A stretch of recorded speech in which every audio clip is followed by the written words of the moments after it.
Shalom, puji Tuhan, hanya karena kasih karunia Allah Bapa dan Tuhan Yesus Kristus, oleh dorongan rohnya, saya boleh kembali lagi untuk menyampaikan kebenaran firman Tuhan lewat Alkitab, ya. Tapi saya berharap Anda sudah mendengarkan video saya sebelum ini, karena video ini sangat berkaitan dengan video sebelumnya, ya. Biarlah kita akan mengenal Allah dan anak Allah dengan sungguh-sungguh, dengan benar, ya. Kalau di dalam Kejadian 1 ayat 26 sampai 27, berfirmanlah Allah, baiklah kita menjadikan manusia menurut gambar dan rupa kita. Kita ini adalah Allah Bapa dan anak Allah yang sudah bersama-sama, ya, di sorga. Baiklah kita menjadikan manusia menurut gambar dan rupa kita, ya, supaya mereka berkuasa atas ikan-ikan, burung-burung, dan seterusnya. Ayat 27, maka Allah menciptakan manusia itu menurut gambarnya, menurut gambar Allah diciptakannya dia, laki-laki dan perempuan diciptakannya mereka. Jadi kita diciptakan seturut dengan gambar dan rupa Allah. Berarti Allah dan anak Allah itu memiliki rupa, memiliki gambar yang bisa dilihat, ya saudara. Nah, sebelum semuanya ada, sudah ada satu pribadi, yaitu Allah, ya, Allah Bapa. Dalam Wahyu 22 ayat 13, Aku adalah Alfa dan Omega, yang pertama dan yang kemudian, yang awal dan yang akhir.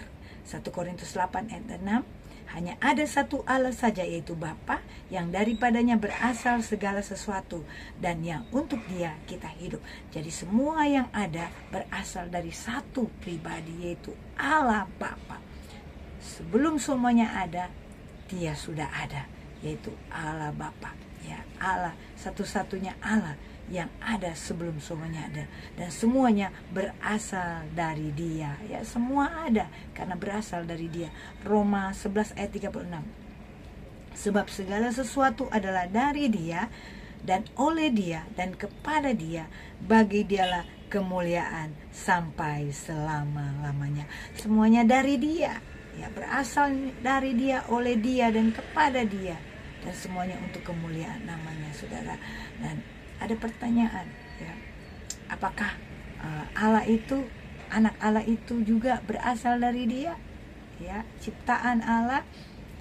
Saya juga mulai dari masih remaja, ya, sudah pernah bertanya kepada seorang hamba Tuhan, seorang pendeta, bagaimana, apakah Yesus anak Allah itu bagaimana jadi terjadinya, ya. Tapi tidak ada jawaban yang membuat saya mengerti, saudara. Dan saya bersyukur kepada Tuhan lewat Roh Kudus yang Dia berikan kepada saya boleh memahami keberadaan daripada anak Allah, dan Dia menyatakannya kepada saya di dalam Alkitab. Dan untuk itu saya akan menyampaikannya kepada saudara, supaya saudara lebih mengenal siapakah Allah dan anak Allah itu, keberadaannya, ya saudara, ya. Dan anak Allah sendiri yang memberitahukan kepada kita, menyatakan kepada kita di dalam Alkitab siapakah dia, bagaimana keberadaannya. Itu ada di dalam Amsal 8 ayat yang mulai dari ayat yang ke-22, saudara. Tuhan telah menciptakan aku sebagai permulaan pekerjaannya, sebagai perbuatannya yang pertama-tama dahulu kala. Sudah pada zaman purbakala aku dibentuk, pada mula pertama sebelum bumi ada. Jadi anak Allah, dia berkata di dalam sini, Tuhan Allah yang telah menciptakannya, yang telah membuatnya, ya, perbuatan Allah yang pertama, pekerjaan Allah yang pertama, yaitu menciptakan anak Allah. Haleluya, haleluya. Dan ayat yang ke-24, sebelum air samudra raya ada, aku telah lahir. Sebelum ada sumber-sumber yang syarat dengan air, sebelum gunung-gunung tertanam, dan lebih dahulu daripada bukit-bukit, aku telah lahir. Jadi apa artinya aku telah lahir? Itu sebabnya dalam Yohanes 8 ayat 12 berkata, aku keluar dan datang dari Allah. Aku keluar, dia lahir dari Allah. Rohnya lahir dari Allah. Rohnya itu keluar dari Allah, yaitu roh dari Allah, sehingga dialah anak Allah karena dia memiliki roh dari Allah, karena dia lahir dari Allah sendiri, roh Allah, ya, sehingga dia memiliki roh yang dari Allah. Dialah anak Allah, anak yang tunggal. Haleluya. Dan di sini dikatakan selanjutnya ayat yang ke 25, ayat 26. Sebelum ia membuat bumi dengan padang-padangnya atau debu dataran yang pertama, ketika ia mempersiapkan langit, aku di sana. Ketika ia menggaris kaki langit pada permukaan air samudera raya, ketika ia menetapkan awan-awan di atas dan mata air samudera raya meluap dengan deras, ketika ia menentukan batas kepada laut supaya air jangan melanggar titanya, dan ketika ia menetapkan dasar-dasar bumi, aku ada sertanya sebagai anak kesayangan.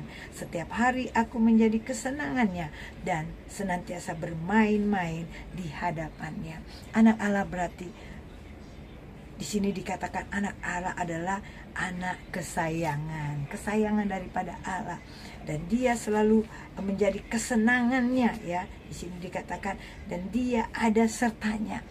Anak Allah selalu ada bersama dengan Allah Bapa dan menjadi sebagai anak kesayangan. Haleluya. Itulah sebabnya di dalam Yohanes 1 ayat 18 berkata, tidak seorang pun yang pernah melihat Allah, tetapi anak tunggal Allah yang ada di pangkuan Bapa, dialah yang menyatakannya. Haleluya. Dialah anak kesayangan, sehingga dikatakan ini bukan suatu gambaran, tetapi ini benar-benar nyata. Anak tunggal Allah ada di pangkuan Bapa karena dia adalah anak kesayangan daripada Bapa. Haleluya. Ayat yang ke-31.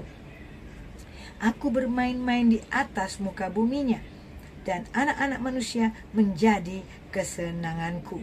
Ayat 32. Oleh sebab itu, hai anak-anak, dengarkanlah aku, karena berbahagialah mereka yang memelihara jalan-jalanku. Berbahagialah mereka, kita yang memelihara jalan-jalan Tuhan. Apa jalan-jalan Tuhan? Adalah firman Tuhan yang sudah diberitakan kepada kita. Itulah jalan-jalan daripada anak-anak, daripada anak tunggal Allah. Jalan yang sudah Dia sampaikan kepada kita untuk kita mengikutinya supaya kita berbahagia. Ayat yang ke 33. Berbahagialah orang yang mendengarkan daku, yang setiap hari menunggu pada pintuku, yang menjaga tiang pintu gerbangku.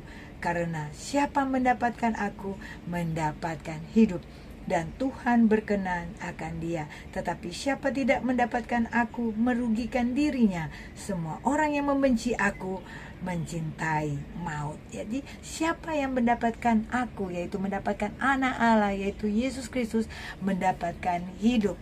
Dalam Yohanes 1 ayat 4 berkata, dalam Dia ada hidup, dan hidup itu adalah terang manusia. Haleluya.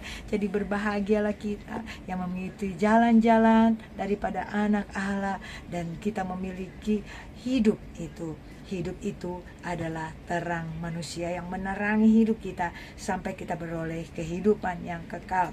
Di ayat yang di dalam Yohanes 10 dikatakan, ya, kalau ada di dalam 10 banyak orang yang tidak percaya kepada Yesus itu ada anak Allah, ya. Orang-orang Yahudi waktu itu mau melempari Yesus dengan batu karena Yesus sendiri berkata Dia adalah anak Allah, dan mereka tidak percaya.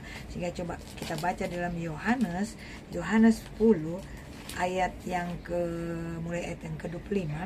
Yesus menjawab mereka, aku telah mengatakannya kepada kamu, tetapi kamu tidak percaya. Pekerjaan-pekerjaan yang kulakukan dalam nama Bapakku, itulah yang memberikan kesaksian tentang aku. Jadi apa yang dikerjakan Yesus itu yang menyaksikan bahwa Dia adalah anak Allah, karena Dia mengerjakan pekerjaan-pekerjaan Allah, pekerjaan-pekerjaan yang besar, yang mujizat-mujizat yang tidak bisa dikerjakan oleh manusia, tapi hanya bisa dikerjakan oleh Allah. Dan Yesus sebagai anak Allah, dia mengerjakannya karena dia adalah anak tunggal Allah. Saudara, ayat yang ke-23, ayat yang ke-32, kata Yesus kepada mereka, banyak pekerjaan baik yang berasal dari Bapakku yang kuperlihatkan kepadamu. Pekerjaan manakah di antaranya yang menyebabkan kamu mau melempari aku? Jadi Yesus telah mengerjakan pekerjaan yang baik yang dari Bapa, yaitu dia menolong, dia datang untuk melayani, ya. Tetapi mereka mau melempari dia dengan batu. Ayat yang ke-33. Jawab orang-orang Yahudi itu, bukan karena suatu pekerjaan baik maka kami mau melempari engkau, melainkan karena engkau menghujat Allah, dan karena engkau sekalipun hanya seorang manusia saja menyamakan dirimu dengan Allah. Jadi mereka pikir Yesus itu menghujat Allah karena berkata dia anak Allah, ya. Mereka tidak percaya, tapi biarlah kita mau percaya dia anak Allah. Haleluya, bukan inkarnasi dari Allah, tapi dia lahir dari Allah. Dia diciptakan oleh Allah dan dialah anak Allah satu-satunya. Ayat yang ke-36. Masihkah kamu berkata kepada dia yang dikuduskan oleh Bapa dan yang telah diutusnya ke dalam dunia, engkau menghujat Allah karena aku telah berkata, aku anak Allah. Jadi biarlah kita mulai saat ini kita percaya Yesus adalah anak tunggal Allah. Dalam Yohanes 3 ayat 17 berkata, sebab Allah mengutus anaknya ke dalam dunia bukan untuk menghakimi dunia, melainkan untuk menyelamatkan oleh dia. Dia mengasihi kita manusia yang berdosa. Itu sebabnya dia mengutus anaknya bukan untuk menghakimi kita, tetapi menyelamatkan kita. Kalau mungkin kita sudah bersalah, sudah berbuat jahat, berbuat kesalahan yang besar, kejahatan yang besar, kalau secara hukum dunia kita harus dihakimi. Tetapi kalau kita datang kepada Tuhan, kita bukan dihakimi, tetapi kita datang kepada Dia yang Sang Juru Selamat itu. Kalau kita datang kepada dia, bertobat sungguh-sungguh, meninggalkan hidup kita yang lama, kita mau ngikut Yesus Tuhan yang diutus oleh Allah, kita jadikan dia Tuhan dalam hidup kita, dalam hidupmu, maka engkau akan memperoleh keselamatan, engkau akan mendapatkan terang itu. Hidup itu adalah terang manusia. Kalau kita memiliki Yesus, dialah terang manusia, di mana yang harus kita lakukan. Dialah menerangi kehidupan kita sehingga kita tidak salah jalan. Kita memiliki jalan itu dan karena dia adalah jalan kebenaran dan hidup. Kalau kita mengikuti dia, kita memperoleh hidup yang kekal, ya. Dalam Yohanes 3 ayat 16 berkata, karena begitu besar kasih Allah akan dunia ini.